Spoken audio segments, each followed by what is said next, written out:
موقع الجمعية الأسترالية العربية لغرب سيدني على الإنترنت يقدم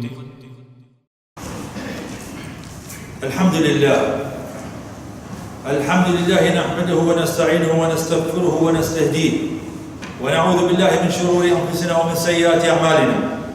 من يهديه الله فهو المهتد ومن يضلل فلن تجد له وليا مرشدا. وأشهد أن لا إله إلا الله وحده لا شريك له الملك وله الحمد يحيي ويميت وهو على كل شيء قدير. وأشهد أن حبيبنا وعظيمنا ورسولنا وقائدنا وقدوتنا وقدوة العالمين محمد بن عبد الله سيد الأولين وسيد الآخرين وإمام الغر المحجلين صاحب الشفاعة يوم الدين، أرسله ربه بشيرا ونذيرا ورحمة للعالمين، بلغ عن الله رسالاته ونصح له في برياته، فجزاه الله بخير ما جزى به نبيا عن أمته. صلوات ربي وسلامه عليه وعلى آله الطيبين الطاهرين وعلى صحبه الميامين المجاهدين أجمعين وعلى من سار على النهج واقتفى بإحسان إلى يوم الدين وسلم تسليما كثيرا.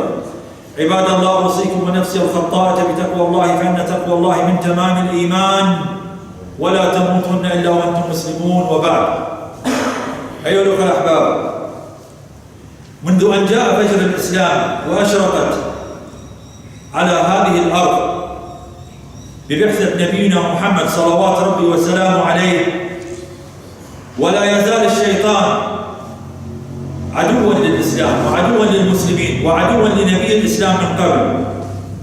الشيطان يحارب الإسلام بنفسه وبأوليائه، لا ينفك من محاربة الإسلام يوما ولا يفتر ولا يمل. قال عليه اللعنة كما ورد في القرآن الكريم في سورة الأعراف، قال فبما أغويتني لأقعدن لهم صراطك المستقيم. فقد أقسم وشد العزم على أنه يغوي عباد الله ويغوي المسلمين، إن كان بنفسه أو بأوليائه أو بأتباعه أو ذريته. لكن المولى عز وجل حفظ هذا الإسلام وحفظ كتابه وحفظ تراث نبيه صلوات ربي وسلامه عليه من خلال أمور معينة، من خلال دعائم معينة. جل في علا قد حفظ هذا الدين. يقولون إن الحق ما شهدت به الأعداء. الأصل في هذه الجملة التي هي مشهورة عند الناس، الفضل ما شهدت به الأعداء، هي أصلها جزء من بيت شعري. الفضل لأي أحد هو أن يشهد الآخرين لك. عندما نحن المسلمين نمتدح الإسلام كأنه دين قوي ودين عظيم ودين يعني فيه ما فيه من القوة، هذا نحن دين، ولنا الفخر أن نفرح بذلك وأن نفخر بذلك. لكن كيف إذا شهد الآخرون على ديننا وشهد الآخرون بمتانة الدين وبقوة الدين؟ وانظروا معي أيها الأحباب اليوم من الذي شهد لهذا الدين.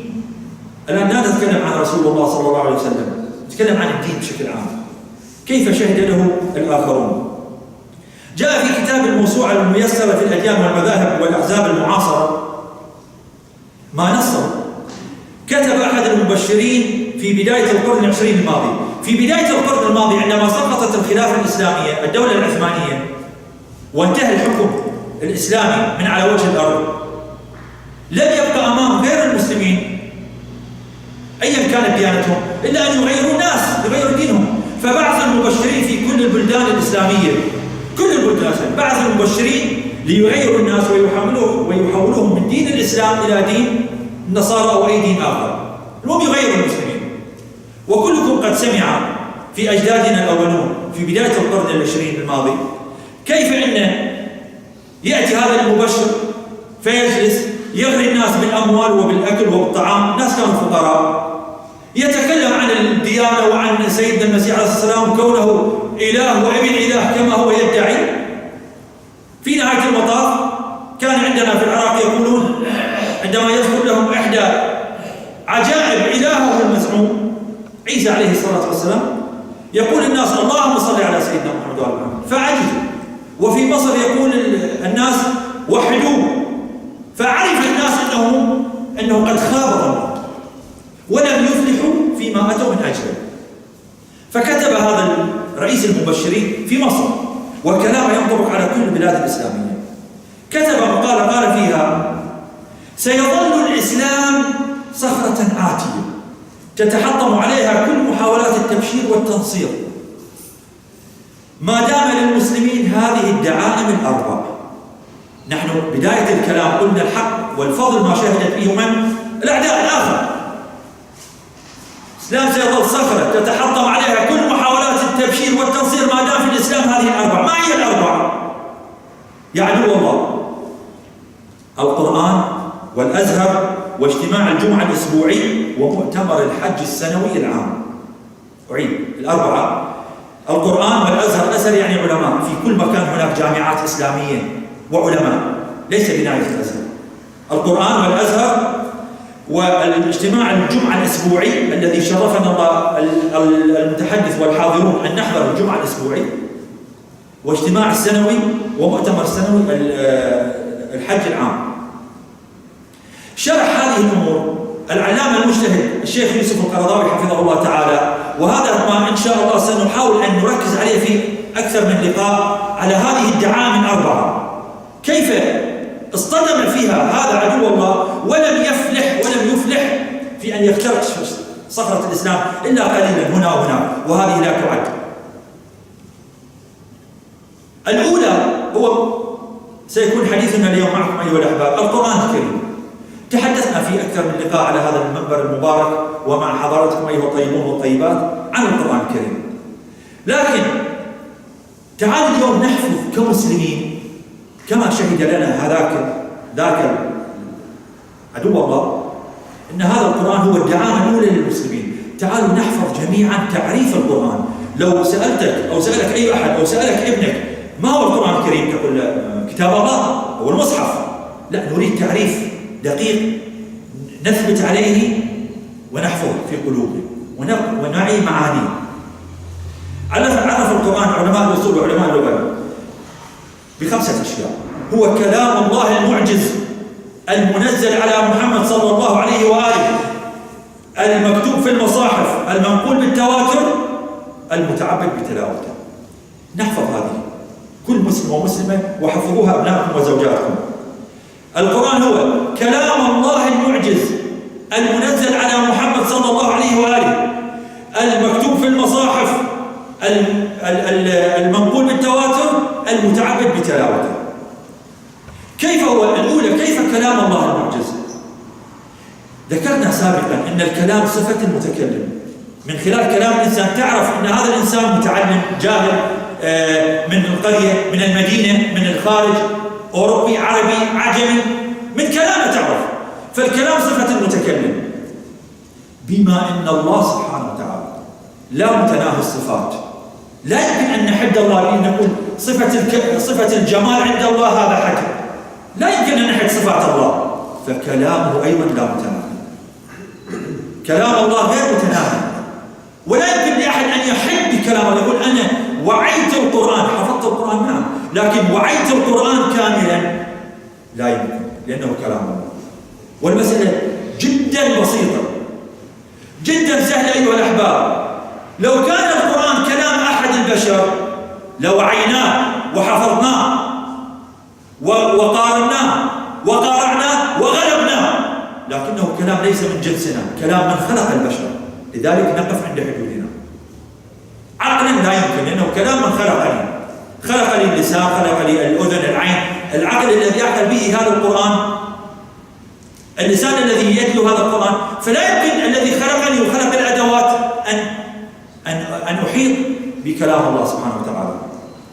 أما كونه معجز، وهذا لا يسعني الكلام في هذا المقام وهذه الدقائق المعدودة، فإعجاز القرآن كبير ولا يعد. جاء بالإعجاز اللفظي لناس ينطقون العربية، وجاء بالإعجاز العلمي لناس لا ينطقون العربية، الإعجاز العلمي،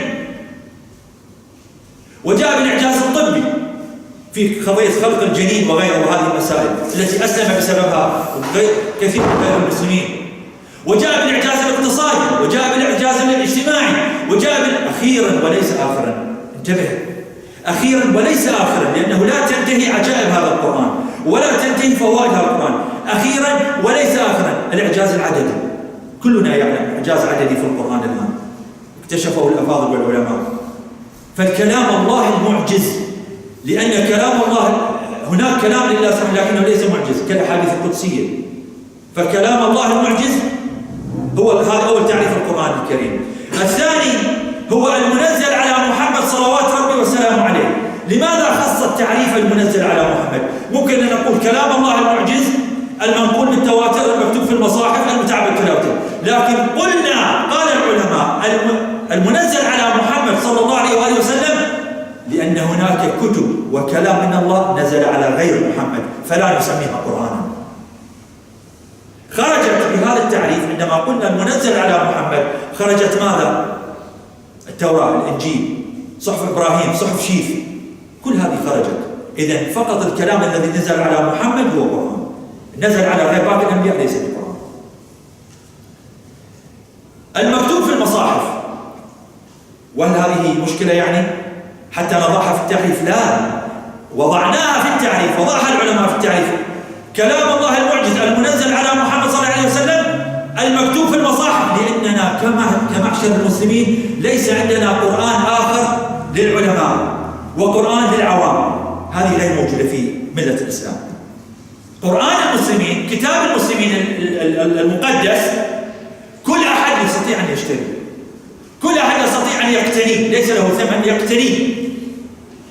فهو إذن مكتوب في المصاحف وليس شيء منه قد خبئ كما في باقي بعض الأديان اللاهوت. هناك ديانة ممنوع أنه يقرؤون الكتاب المقدس إلا بعصا من بعيد، صعوبة، جعلوها صعوبة على أنفسهم فأضلهم الله سبحانه وتعالى. لا يمكن أن يقرأ الكتاب المقدس ويؤشر بإصبعه. الآن المصحف أي أحد يستطيع أن يمسكه ويقرأ فيه، هم إلا رجل الدين الكبير يقرأ الكتاب المقدس، بينما نحن مكتوب في المصاحف، ليس هناك شيء مخبى، وليس عندنا لاهوت فقط العلماء وفقط أهل التخصص يفهمون بكتاب الدين الديانة. لا، كتابنا موجود مكتوب لكل أحد يطلع عليه، دستور مفتوح. فهو كلام الله، واحفظوا هذه أيها الأحباب، كلام الله المعجز المنزل على محمد صلى الله عليه وسلم المكتوب في المصاحف المنقول بالتواتر. طيب وماذا في هذا؟ نعم، منقول في التواتر، هو الكتاب الوحيد الذي نقل بالتواتر. معنى التواتر؟ ليس عندنا معشر المسلمين إن سورة الفاتحة جاءت رواية عن أمير المؤمنين علي بن أبي طالب رضي الله عنه وأرضاه، هو الذي روى سورة الفاتحة. وسورة آل عمران رويت عن أمير المؤمنين عثمان بن عفان رضي الله عنه وأرضاه. وسورة البقرة رويت عن أمير أو عن الصحابي سيدنا سعد بن عبادة رضي الله عنه، أو حذيفة بن اليمان روى سورة الفلق. لا توجد عندنا، بل هناك روايات، هذه الروايات باللفظ وليس نقل للقرآن، حفص، ورش، غيرها، هذه الروايات معروفة 10 أو 7، هذه روايات لللفظ.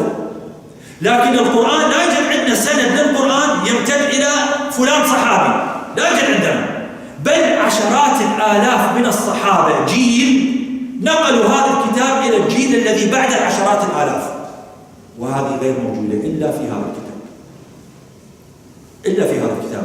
جيل ينقل كتاب إلى جيل، عشرات الآلاف نقلوا هذا الكتاب إلى عشرات آلاف آخرين، وغيرهم نقلوا آخرين، إلى أن أصبح كم ينقل القرآن؟ كم من الناس ينقلون القرآن إلى مجموعة؟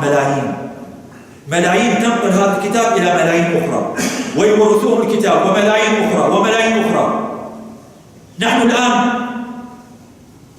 1,600,000,000 مسلم، لو قلنا أن فقط 1,000,000,000 يقرؤون القرآن، تخيل كتاب ينقله 1,000,000,000 إلى 1,000,000,000 آخر. لا توجد هذه إلا لكتاب الله سبحانه وتعالى. إنا نحن نزلنا الذكر وإنا له لحافظون. صدق الخبيث عندما قال القرآن دعاما ضد المسلمين. المتعبد بتلاوته، نعود إلى التعريف، هو كلام الله المعجز المنزل على محمد صلى الله عليه وسلم المكتوب في المصاحف الأخيرة، المتعبد بتلاوته، المنقول بالتواتر، المتعبد بتلاوته. كيف تعبد بتلاوته؟ تكفينا هذه الأخيرة المتعبد بتلاوته كي نموت فرحا. والله الذي خلق الأرض ورفع السماء بدون عمل، والله المتعبد بتلاوته لو أيقنها المسلمون بقلوبهم قبل عقولهم لماتوا فرحا بسبب هذه الفقرة التي أضيفت لنا وشرفنا بها كمسلمين. كيف؟ هدية مجانية لكل أحد يقول لا إله إلا الله محمد رسول الله، خذ هذه الهدية مجانية. وهي ماذا؟ عندما تقرأ المسلمين كتاب المقدس عند المسلمين كل كلمة تقرأها فيها أجر، وهذا غير موجود في باقي الكتب السماوية. أنا لا أتكلم عن كتب القصص والكتب المواعظ، الكتب السماوية لأنها حرفت.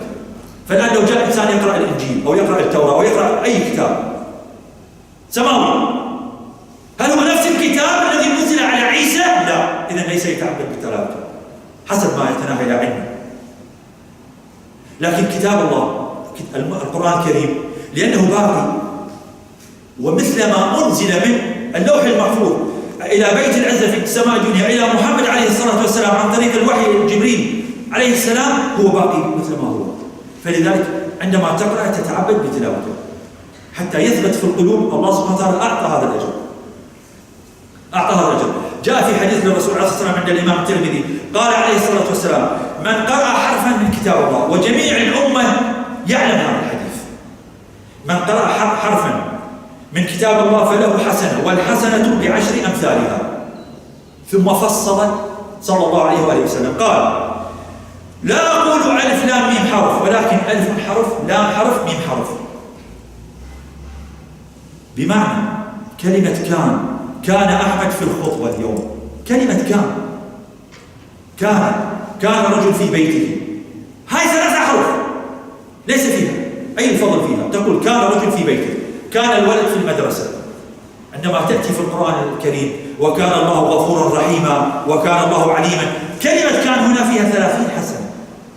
أي عظمة!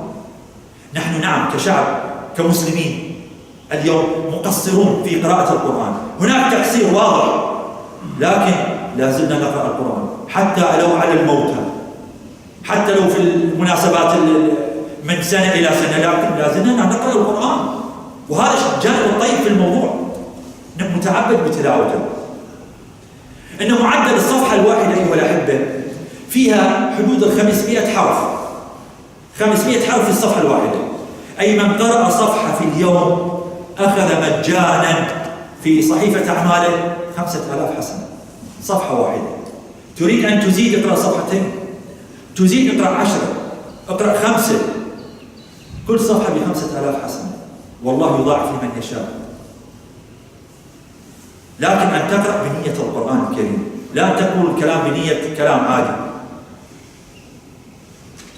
فمهما حاول الغير أن يحرفوا هذه الأمة عن كتاب الله سبحانه وتعالى لا يستطيعون أن يحرفوها عن هذه الدعامة الأصيلة وهي القرآن الكريم، لأن الله سبحانه وتعالى أراد أن يبقى القرآن رغم تقصيرنا.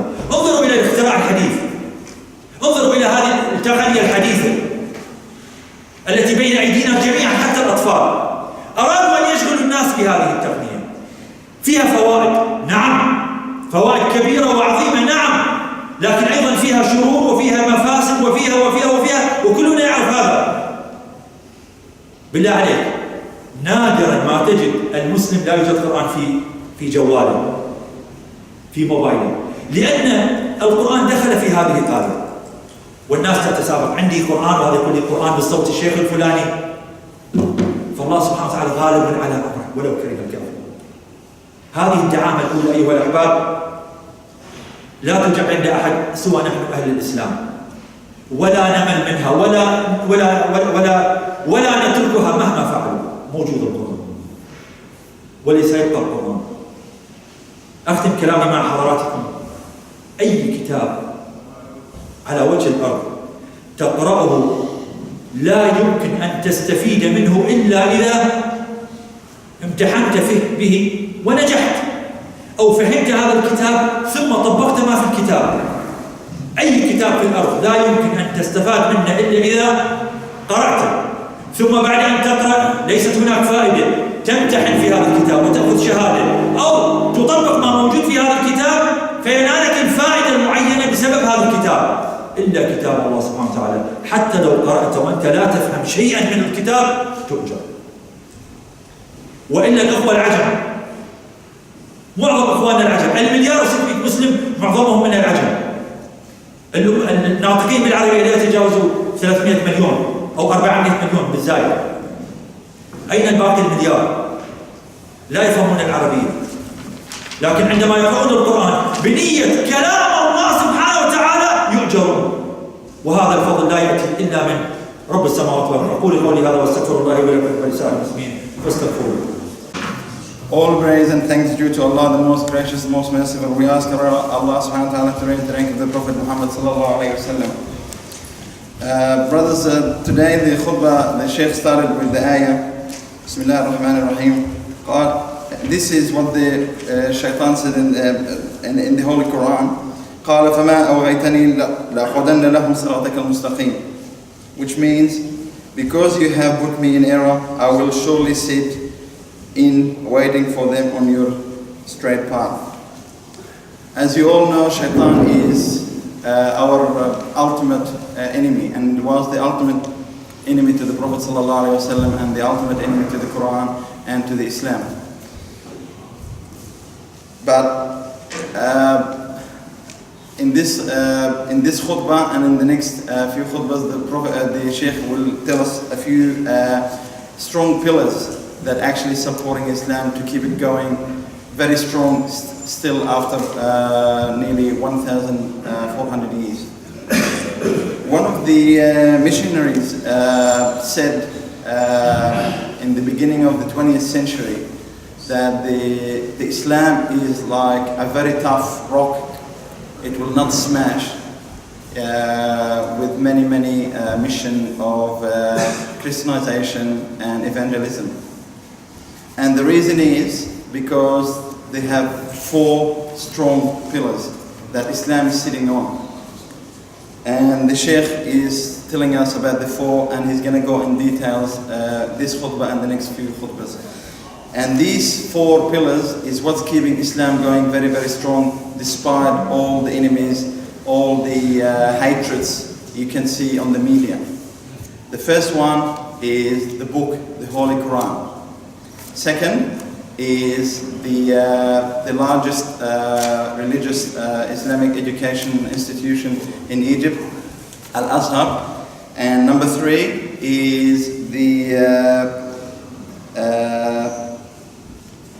the weekly meeting that the Muslim across the world, they meet every week, which is on Friday prayer. And the last but not least is the annual meeting that the Muslims do once a year, and that's in the Hajj. While these 4 pillars are still going, Islam is going very strong. So the Sheikh is going to talk about these 4 in details one by one, and he started today with the first one, which is the Holy Quran. What's Quran? And if any of your children ask what's Quran, you can say this is the holy book of Muslims, but that's not it. And the Sheikh is going in details and telling us why it's getting all this support and strength. Number 1, because it's a miraculous speech from Allah subhanahu wa ta'ala to human beings. Miraculous in everything. If you know the Arabic language, you will be amazed how good and how strong Quran is. Quran actually was the source of the Arabic language. The Arabic language came from the Quran. So if you're going to learn and study Quran, if Arabic is your second language, you will be amazed how fantastic the language is. But it's not just that. It's the scientific facts. Quran is full of facts that science is still continue to discover day after day after day after day. Whether from biologically, whether from if you study the universe and so on, people are finding things in the year 2010, 2015, in 1950, in 1970, and so on. The Prophet ﷺ said all that 1,400 years ago while he was in a desert. How did he know all this? It's the book. It's a miraculous book. So number 1, that's being a miraculous book. That's what the Quran is. Number 2, the strength of this Quran is come from because it was revealed to the best and the last prophet, Muhammad sallallahu alaihi wasallam. Number 3, the strength comes from this book because it's one book. As you can see, it's like on the one on the table, from cover to cover. You cannot look outside. It's from cover to cover. It's very clear to the public. It's clear to any Muslim, any scholar. So I can read it, you can read it, a scholar can read it. So it's very clear cut. All you need to do is spend the time to read and learn. Number 4, the strength from this Quran comes from because it's been passed from not one person to one person, not from 10 people to 10 people, it's from generation to generation. Start from the Prophet to Sahaba to the followers and followers and followers and so on. And the Prophet made it also very easy for all of us. He said, I want you to pass at least one ayah from me to any person after me. So you are getting rewarded for passing this Quran. But these days, everything is very easy. Technology had made it very easy. We don't really have to travel miles and miles and kilometers and so on to read one ayah and to find what's the meaning of it. It's all there. The book is there. The internet is there. So it's really, really easy. The book is there. It's a clear cut. All you have to do is spend the time. Have the time to study and learn. And last but not least, the strength from this Quran comes from it's part of our worship. We pray 5 times. So every time you pray, you have to read Quran. But it's not just that. The Prophet ﷺ said, you will be rewarded for reading a letter. For every letter you read, you will be rewarded. So Bism is 3 letters. It's not 1, it's 3. So for every letter. So this is why this Quran is not like any other holy books in other people's houses. You ask them, when did you touch, for example, the Bible, the Torah? I can't remember. But Muslims, we really should look at the book at least once a day. But we read it 5 times a day. So this is where the strength of this book. So it shouldn't be ignored. You shouldn't really look at the Quran once every Ramadan comes. It should be part of your life, part of your kids' life. And don't let technology control you. We all have mobile phones, and unfortunately, a lot of us spend heaps of time on the mobile phone. So don't make that little technology pass you away from worshipping Allah, which is through the Quran. The other parts, which is, as I said, the 4 pillars, the Sheikh will mention in the next few weeks. Assalamu alaikum. الحمد لله وكفى والصلاة والسلام على عبد الذي اصطفى. قال الله سبحانه وتعالى قديما مخبرا وآمرا ولا يزال قائلا إلى يوم القيامة. إن الله وملائكته يصلون على النبي يا أيها الذين آمنوا صلوا عليه وسلموا تسليما. اللهم صل وسلم وبارك على سيدنا محمد وعلى آل سيدنا محمد كما صليت وسلمت وباركت على سيدنا إبراهيم وعلى آل سيدنا إبراهيم في العالمين إنك حميد مجيد. اللهم اعز الإسلام والمسلمين. اللهم اعز الإسلام والمسلمين. اللهم ارحم شهداء وأموات المسلمين في كل أرض يا رب العالمين. اللهم كن للمسلمين في كل أرضك برحمتك وعفوك ونصرك يا رحمن يا رحيم. اللهم اجعل القرآن العظيم ربيع قلوبنا ونور صدورنا وذهاب همومنا وغمومنا. اللهم ذكرنا منه ما نسينا وعلمنا منه ما جهلنا وارزقنا قراءته آناء الليل وأطراف النهار على الوجه الذي يرضيك عنا. عباد الله إن الله يأمر بالعدل والإحسان وإيتاء ذي القربى وينهى عن الفحشاء والمنكر والبغي يعظكم لعلكم تذكرون وأقيموا الصلاة.